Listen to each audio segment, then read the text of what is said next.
আজ শেয়ার করতে চলেছি নিরামিষ আলুর চপের একটা রেসিপি। তার জন্য প্রথমে একটা ভাজা মশলা আমি রেডি করে নেব। কড়াইতে দিয়ে দিয়েছি দারচিনি, 3টে শুকনো লঙ্কা, গোটা জিরে, মৌরি আর কাসুরি মেথি। মশলাটাকে ড্রাই রোস্ট করে গুঁড়ো করে নেব। এখানে নিয়ে নিয়েছি কটা সিদ্ধ আলু। এবার খোসা ছাড়িয়ে খুব ভালোভাবে আমি ম্যাশ করে নিয়েছি। কড়াইতে সর্ষের তেল দিয়ে কাঁচা চিনেবাদাম এখানে লাল করে ভেজে তুলে নিচ্ছি।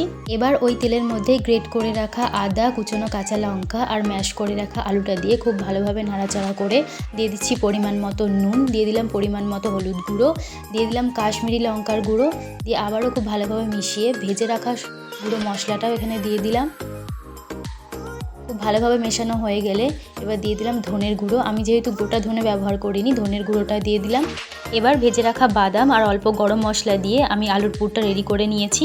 এবার চপের ব্যাটারটা রেডি করার জন্য একটা পাত্রে নিয়ে নিয়েছি পরিমাণ মতন বেসন, দিয়ে দিয়েছি 2 চামচের মতো চালের গুঁড়ো, নুন, হলুদ আর খাওয়ার সোডা দিয়ে অল্প অল্প করে জল দিয়ে এরকম একটা গাঢ় ব্যাটার আমি রেডি করে নিয়েছি। ঢাকা দিয়ে কিছুক্ষণ রেস্টে রাখলাম।